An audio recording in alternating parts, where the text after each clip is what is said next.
מפקד משמרת, קדימה לספור. גם בימי שגרה, זהו אחד מבתי הכלא השמורים ביותר בישראל, שאפילו את השם שלו התבקשנו שלא להגיד.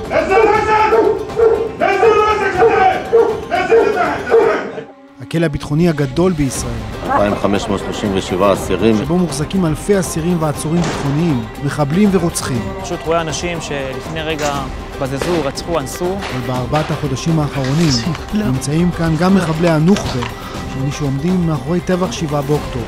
יש פה הרבה אסירים שאני אישית ראיתי גם אנשים שהיו גם באירועים עצמם. וואו, באמת? באמת. אבל ההבדל שהפעם הוא פוחד, רועד ועם ראש ברצפה. ולא על האכבר. ולא על האכבר ולא שום דבר. ציוץ קטן לא תראו אותו.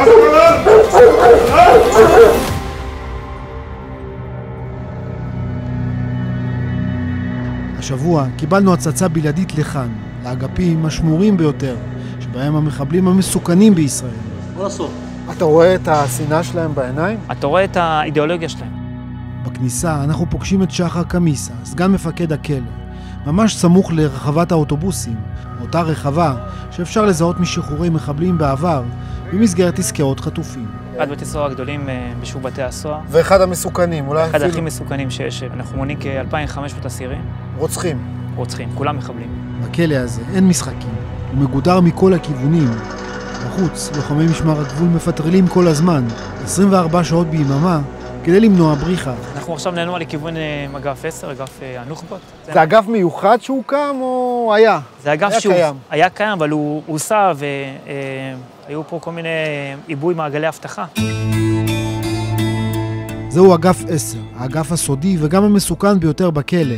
לפני כל כניסה אליו, הסוהרים מצטיידים בציוד מגן, שכפ"ץ, אלות, ציוד גז. לעזה לא נכנסתי ככה. החשש כאן לפגיעה בסגל הוא ממשי. הסוהר הוא הכי חשוב לנו. אנחנו חוששים מתקיפות אנשי סגל, מאירוע של התבצרות או בן ערובה. כל התרחישים אחרי 7 באוקטובר אנחנו מגלים, ואנחנו בסוף רואים את זה הלכה למעשה, שהכל אפשרי. טוב, אז בוקר טוב לכולם. אנחנו נכנסים עכשיו לאגף אסירי הנוח'בות.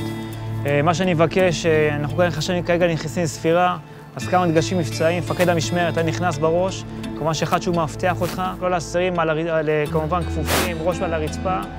רק תזכרו שבאמת האסירים פה הם מאוד מסוכנים, האידיאולוגית, מבחינתם לראות עכשיו אותכם אתם בעצם מטרה, כלבן צמוד, במידה וקורה אירוע של תקיפת איש סגל, כמובן חתירה למגע, שאלות, בעיות, ניכנס, בבקשה מפקד משמרת.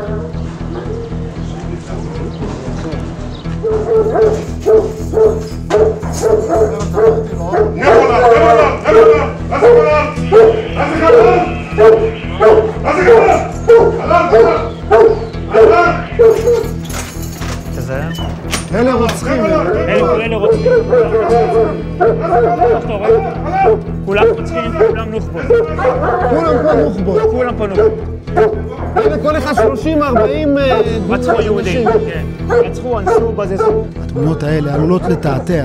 עכשיו הם נראים שקטים, מנוטרלים, בלתי מזיקים. אבל כל אחד מהם אחראי לעשרות מעשי טבח, אונס וביזה בשבת השחורה.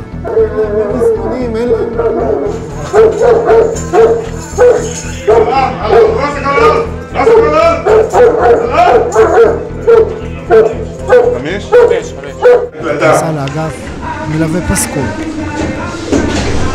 השיר הזה מושמע באגף במחזוריות, בלי הפסקה. לוחמי שב"ס טוענים שהוא נועד להרמת המורל של הצוות, אבל ברור שזהו עוד חלק בלוחמה הפסיכולוגית באסירים. חלק מהדברים שעשינו זה בעצם גם לשמוע שירי ארץ ישראל, חלק מהחיזוק והמורל, וברור לך שהתחושה היא תחושה של גאווה. מה אתה הזה כולל? כלום. כלום, אין שום דבר. מיטות ריקות, ללא מזרונים, ללא שום דבר. כאן נראים התאים שבהם מוחזקים מחבלי הנוח'בה. בתא אפשר לראות שמדובר במיטות קומותיים בלי מזרן, ואין אסלה, רק בול פגיעה וחושך כמעט מוחלט לאורך היום. כולם אזוקים ברגליים כל הזמן, ואחד לשני. יש להם לחם ומה? גבינה צהובה? לא. יש פה לחם, עגבנייה וגבינה. זהו. וככה צריך להיות אסיר נוח'בה. בהתנהלות הזאת. ככה הוא צריך להיות. אוקיי? מה שהיה ב7 לאוקטובר לא יחזור. אתה מרגיש מחנק בתוך התא, אני מרגיש גאווה שאני נמצא בתוך התא הזה, שעכשיו אנחנו מעליהם, ואנחנו אלה ששולטים, ואנחנו אלה שתפסנו, ונתפוס ונמשיך להיות מעליהם כל הזמן. תפיסת המשילות היא מאוד גבוהה.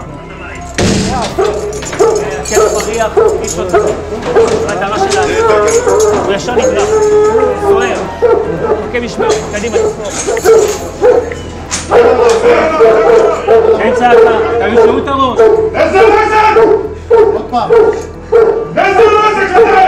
נזל! נזל! הכי חשוב לא לעשות אותם שום טעות. צריכים להיות דרוכים כל הזמן 200%. בהתחלה היה מאוד קשה, אבל אחר כך אני יודע שאני עושה את תפקידי ואסור לי לטעות ב1%. כן. תמיד אנחנו שולטים בהם 100%. על האוכל, על הגבילה, על השינה שלהם. אנחנו גם מעירים אותם באמצע הלילה, עושים להם זיהוי שמי, לראות להם שאנחנו בעלי הבית ואנחנו קובעים את המדיניות בבית סוהר. פועלים לפי לא רגש, רגש משאירים בצד, בבית. פה עבודה, נוהלים, ביטחון. אנחנו פה נשמור עליהם חיים עד שיקבלו מה שהם צריכים לפי החוק. שבית משפט יטפל בהם. הם יסבלו ככה יותר, הם הרי... אני לא יודע, אבל האנשי חוק עושים את העבודה שלהם בעזרת השם, הכל יהיה בסדר. עכשיו אנחנו עושים לאגף 14. זה הביטחוניים שהיו לפני השני. שהיו לפני 7 באוקטובר, אבל חשוב לציין שגם אחרי 7 באוקטובר אנחנו עדיין ממשיכים לקבל עצורים מהשטח. כאן שעה עד לא מזמן, רב המרצחים מרואן ברגותי. היה פה, היה באותם תנאים, וכרגע הוא לא איתנו מתוך הבית סוהר. לא, למה? אני לא יכול לפרט, אבל בגלל זה גם בוצעה העברה מתוך הבית סוהר. הוא היה מנהיג פה? לא. הוא לא היה מנהיג. יש להם יותר תנאים. אותם תנאים. זה אחרי 7 באוקטובר? זה אחרי 7 באוקטובר. עד שבא בדת? סגירה, סגירה של תא. בית הסוהר שהוא בעצם גם מאבטח אותו. הדריכות היא אותה דריכות כמו שהייתה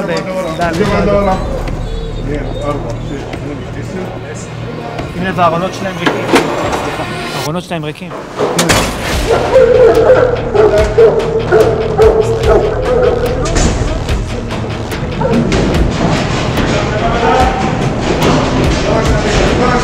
היו פה אירועים מה-7 באוקטובר?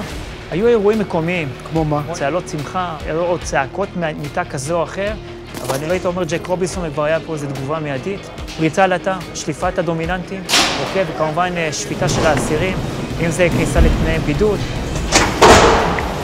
עדת, תרجع لورا, لورا, لورا شباب, لورا.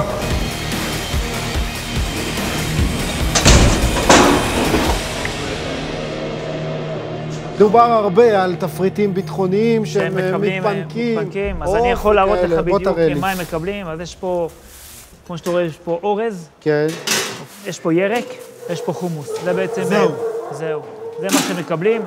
אין פה משהו שהוא מעבר... אין עוגה. אין עוגה, אין קינוחים כמו שחושבים. אין פה בשר בקר בצורה כזאת. אין פה שום דבר. מאז כניסתו של ממלא מקום נציב שירות בתי הסוהר גונדר קובי יעקובי לתפקידו, ובמסגרת המדיניות של השר לביטחון לאומי איתמר בן גביר, להחמיר עם תנאי כליאתם של האסירים הביטחוניים, בוטלה גם הקנטינה. רק השלט נשאר, אבל בעצם בפנים כלום ושום דבר. פורק לחלוטין. הכל פורק. במקומה ייפתחו אגפים נוספים. הפרויקט הוא בעצם נקרא 888, 888 מקומות כליאה נוספים שהתווספו למתקני הכליאה, אז זה פרויקט הדגל. תא כזה יכול להכיל בין 8 ל10, אפילו 11 אסירים. אני מאמין שתוך שבועיים הדבר הזה בעצם יהיה תא כליאה. והם היו מקבלים כסף מהרשות הפלסטינית והיו קונים פה, נכון? היו מקבלים, ואז בעצם הייתה קנטינה מרכזית לכלל האסירים, ובעצם היו מתנהלים, כלומר, הם היו מבצעים כמו סוג של מכולת אגפית, שבעצם זה השם של הקנטינה. היה להם הכל, מכל טוב. היה להם על פי מבחר ששירות בתי הסוהר יישב, וגם מכבסה. אין שהוא לא מכונת כביסה ולא... מה שהיה לא יהיה עוד. מה שהיה לא יהיה עוד. אבל זה, מה שאתה רואה עכשיו, זה העתק הדבק לכל האגפים. היום אסיר ביטחוני, במתקן עצמם וגם במתקני כליאה של אסירים ביטחוניים, אין קנטינות, אין מכבסות, מינימום תנאים. לוחמי השב"ס כאן לא רק שומרים על המחבלים, אלא גם השתתפו בשחרורם של מחבלים אחרים במסגרת עסקת החטופים האחרונה. התחושה היא לשחרר עכשיו אסיר היא לא תחושה פשוטה. אוקיי? אתה יכול להגיד שגם יש אסירים פה שחיילים נהרגו תוך כדי להביא אותם ולעצור אותם. כן, כולם שואפים להשתחרר בעסקה כזאת או אחרת. זו התקווה שלהם. זו התקווה שלהם. אבל רגע לפני שהחושך יורד על עוד יום בכלא, הסוהרים מבקשים שלא לשכוח את האנשים שכל המדינה חושבת עליהם. כבר 4 חודשים. אתה לא מתבייש להוציא את זה?